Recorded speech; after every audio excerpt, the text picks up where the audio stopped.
Hello, this is Entertainment Focus and I'm Kay Anderson. Let's start with how are you today? I'm well, apart from a horrible tube journey today, I'm alright. Were you on the Victoria line by Yes, chance? yes. It was horrible today. Yeah, I got caught up in that this morning. Oh, okay. It was not fun. No. And it just doesn't help when you've got a voice coming over the PA saying, "We'll be leaving soon." Like, that doesn't help at all because there's no time attached to it or anything, so... And then 10 minutes later, that's still saying. Yeah. So tell us, more recently you've been offering your track Shrug as a free download. Tell us a bit about the track. The track is kind of... I always struggle talking about these kind of things because it's quite obvious who they're about, so sorry if I'm going, and this person! But the track is kind of about a relationship coming to an end and becoming really messy and difficult, and then just accepting that actually there's not really much I can do about this, and I'm just going to get on with things. So yeah, I'm just going to shrug and move on, which is kind of what I do a lot. You just shrug, get over it. Yeah, whatever. And why did you decide to give it as a free download? I think that kind of in the past people have taken me very seriously because for the most part a lot of my songs are really serious and morose, but as a person and this album as an album, there's actually lots of really fun elements, and I wanted to just kind of get that out on the table and let everyone know that, you know, I'm not all about crying and being single. Well, people like that, don't they? They like something they can relate to. But is that important that you offer music that people can relate to? It's interesting because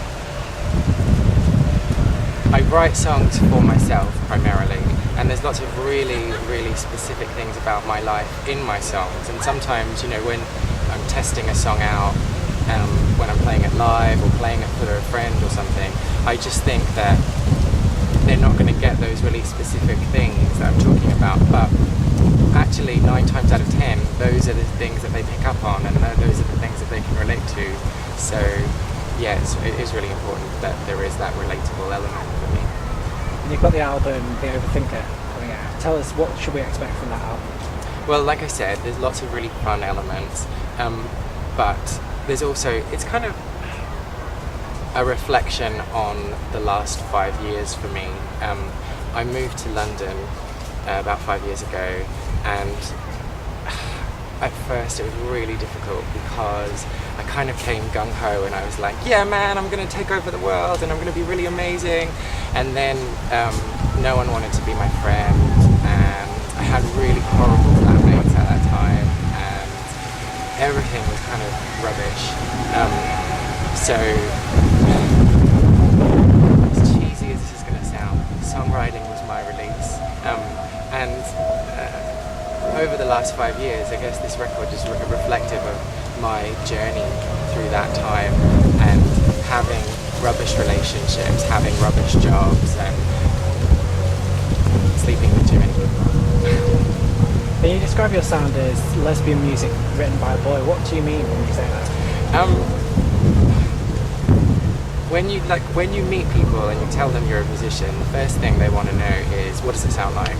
And so you need to, I struggle with it because I'm like, well, it's singer-songwriter and it's conversational and I can go on and on for 10 minutes about what I sound like.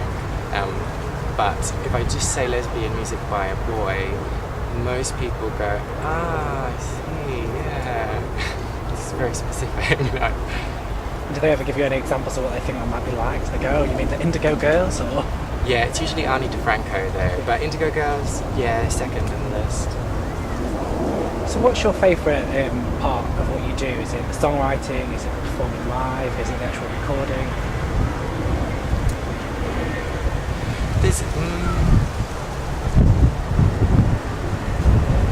When I look back on things with rose-coloured glasses, I love everything, but at the time I'm doing them, I hate all of them, basically, because recording is a really, really difficult process. I mean, sometimes it's not. Sometimes you just go in and you're like, this is what I want it to sound like, and this is what I'm going to do, and it comes out.